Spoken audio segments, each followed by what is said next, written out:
Assalamualaikum warahmatullahi wabarakatuh. Saya Septi Wulandari akan menjelaskan tentang proposal penelitian saya yang berjudul Pengaruh Penerapan 9 Strategies Based on Intrinsic and Extrinsic Motivation terhadap motivasi siswa sekolah menengah dalam belajar matematika. Sebelum menjelaskan, saya akan berterima kasih kepada Ibu Dr. Sri Hastuti Nur, MPD, selaku dosen pembimbing mata kuliah metodologi penelitian. Selanjutnya, pada bab pendahuluan, saya akan menjelaskan tentang latar belakang masalah, di mana strategi adalah upaya atau usaha untuk mencapai suatu tujuan, keberhasilan, kesuksesan, dan kemenangan. Strategi dalam bidang pendidikan diartikan sebagai suatu rencana, metode, atau rancangan kegiatan untuk mencapai tujuan pendidikan. Menurut Rahmawati pada tahun 2012 bahwa strategi merupakan suatu pola yang dibuat secara sistematis. Menurut Nata pada tahun 2014, strategi belajar mengajar merupakan suatu rancangan kegiatan yang melibatkan peserta didik agar seluruh potensi yang ada dalam diri peserta didik dapat tergali dan teraktualisasi dalam kehidupan sehari-hari. Selanjutnya, menurut Barlian pada tahun 2013, strategi belajar mengajar begitu penting dirumuskan pendidik sebelum melaksanakan pembelajaran, serta perlu melakukan format ulang bila tidak sesuai dengan kondisi kelas, situasi kelas, karakteristik peserta didik yang ditemui, dan materi yang akan diajarkan. Strategi belajar mengajar matematika adalah suatu kegiatan dalam belajar matematika yang harus dikerjakan pendidik dan peserta didik agar tujuan pembelajaran dapat dicapai secara efektif dan efisien. Menurut Ramlah, Firmansyah, dan Zubair pada tahun 2015, gaya belajar peserta didik mempengaruhi prestasi belajarnya. Motivasi ekstrinsik melibatkan penghargaan yang terjadi di luar kendali pelajar. Namun, banyak siswa menunjukkan motivasi intrinsik dalam keinginan mereka untuk memahami topik atau konsep terkait tugas, untuk mengungguli orang lain terkait ego, atau untuk mengesankan orang lain terkait sosial. Dari uraian di atas, maka dilakukan penelitian dengan judul Pengaruh Penerapan Strategis Based on Intrinsic and Extrinsic Motivation terhadap motivasi belajar terhadap motivasi siswa sekolah menengah dalam belajar matematika. Rumusan masalah. Bagaimanakah menerapkan 9 strategis based on intrinsic and extrinsic motivation kepada siswa sekolah menengah dalam belajar matematika? Yang kedua, bagaimana pengaruh penerapan 9 strategi based on intrinsic and extrinsic motivation terhadap motivasi siswa sekolah menengah dalam belajar matematika? Yang ketiga, apakah ada pengaruh penerapan 9 strategi based on intrinsic and extrinsic motivation terhadap motivasi siswa sekolah menengah dalam belajar matematika? Selanjutnya, tujuan penelitian. Guru bisa menerapkan 9 strategi based on intrinsic and extrinsic motivation kepada siswa setelah sekolah menengah dalam belajar matematika.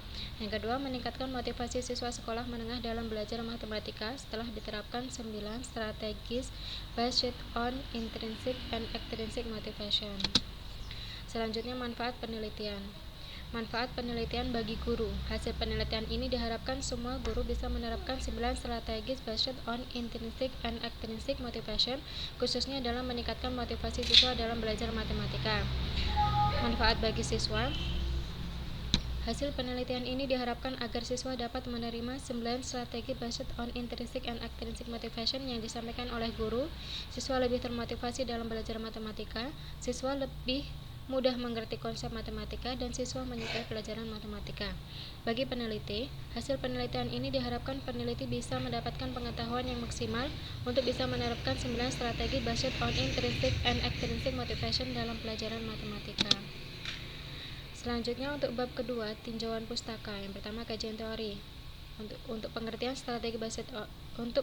strategi pembelajaran, menurut Kemp pada tahun 1995, pengertian strategi pembelajaran adalah suatu kegiatan pembelajaran yang harus dikerjakan guru dan siswa agar tujuan pembelajaran dapat dicapai secara efektif dan efisien.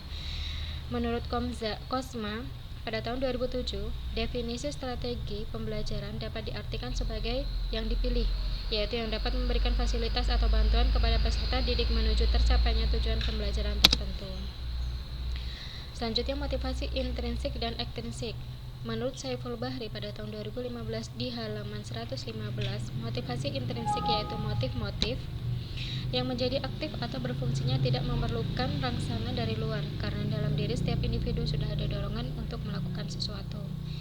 Menurut A.M. Sardiman, pada tahun 2005 di halaman 90, motivasi ekstrinsik adalah motif-motif yang aktif dan berfungsinya karena adanya perangsang dari luar. Selanjutnya, kelebihan dan kekurangan motivasi intrinsik.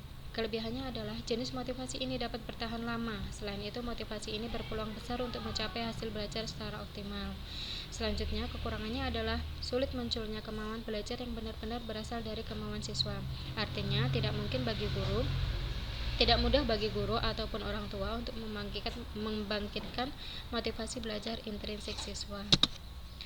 Selanjutnya, kelebihan dan kekurangan motivasi ekstrinsik. Kelebihannya adalah bahwa motivasi ekstrinsik melibatkan orang lain seperti guru dan orang tua siswa.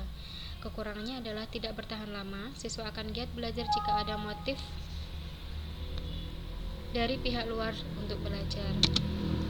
Selanjutnya, motivasi belajar. Menurut Jamarah pada tahun 2008 di halaman 149, motivasi yang berasal dari dalam diri pribadi seseorang disebut motivasi intrinsik, yaitu motif-motif yang menjadi aktif atau berfungsinya tidak perlu dirangsang dari luar. Hal ini dikarenakan di dalam diri setiap individu sudah ada dorongan untuk melakukan sesuatu, sedangkan motivasi yang berasal dari luar diri seseorang disebut motivasi ekstrinsik, yaitu motif-motif yang aktif dan berfungsi karena adanya perangsang dari luar. Selanjutnya, definisi konseptual. Berdasarkan landasan teori yang telah dipaparkan di atas, dapat dikemukakan definisi konseptual dari masing-masing variabel sebagai berikut. Pertama, strategi pembelajaran merupakan pemilihan atas berbagai jenis latihan tertentu yang sesuai dengan tujuan pembelajaran yang ingin dicapai.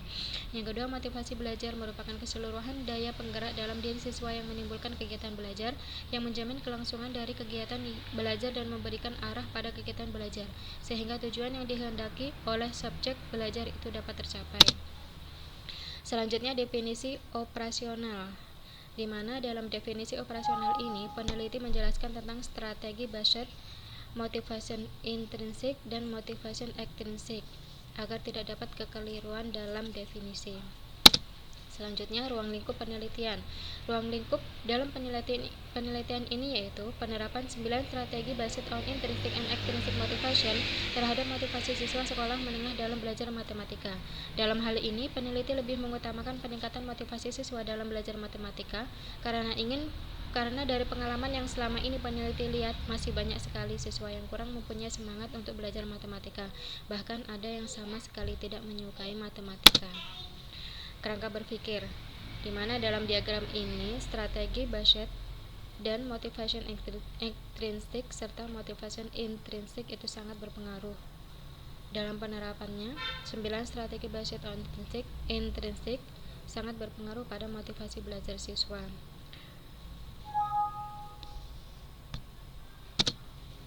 Selanjutnya, hipotesis penelitian. Terdapat pengaruh yang positif dan signifikan dalam penerapan 9 strategi Bashet on intrinsic and extrinsic motivation di sekolah menengah dalam belajar matematika. Yang kedua, terdapat pengaruh yang positif dan signifikan antara penerapan 9 strategi Bashet on intrinsic and extrinsic motivation terhadap motivasi siswa di sekolah menengah dalam belajar matematika. Untuk bab selanjutnya yaitu bab 3 metodologi penelitian. Jenis penelitiannya yang hendak menguji pengaruh penerapan 9 strategi Bashet on intrinsic and extrinsic motivation terhadap motivasi siswa sekolah menengah dalam belajar matematika. Pendekatan yang digunakan adalah pendekatan kuantitatif. Menurut Suharsimi Adikunto pada tahun 2010 di halaman 9 terkait dengan penelitian ini yang menggunakan pendekatan kuantitatif. Berdasarkan kepada definisi tersebut, yakni penelitian kuantitatif mencakup setiap jenis penelitian yang didasarkan atas perhitungan presentasi, rata-rata, regresi, dan perhitungan statistik dan lainnya. Dengan kata lain, penelitian kuantitatif adalah melibatkan diri dalam perhitungan atau angka atau kuantitas. Populasi dalam penelitian ini adalah di SMP negeri siswa Metro kelas 10 berjumlah 120 peserta didik. Sampelnya berkenaan dengan jumlah populasi siswa yang berjumlah 120 siswa, maka sampel yang diambil sebesar 25% dari jumlah populasi yang ada, yaitu sebanyak 30 siswa. Selanjutnya, definisi operasional variabel. Di sini, dalam definisi peneliti menjelaskan tentang strategi pembelajaran, motivasi belajar, dan hasil belajar. Hasil belajar merupakan salah satu dari strategi pembelajaran, meliputi kemampuan-kemampuan yang dimiliki siswa setelah menerima pengalaman belajarnya yang mencakup ranah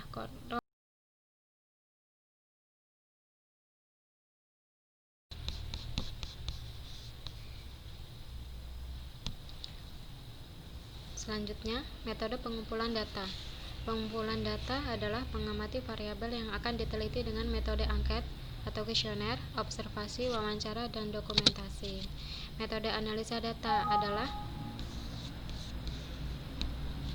pengolahan data yang diperoleh dengan menggunakan rumus atau dengan aturan-aturan yang ada sesuai dengan pendekatan penelitian. Analisis data dilakukan dengan tujuan untuk menguji hipotesis dalam rangka penarikan kesimpulan.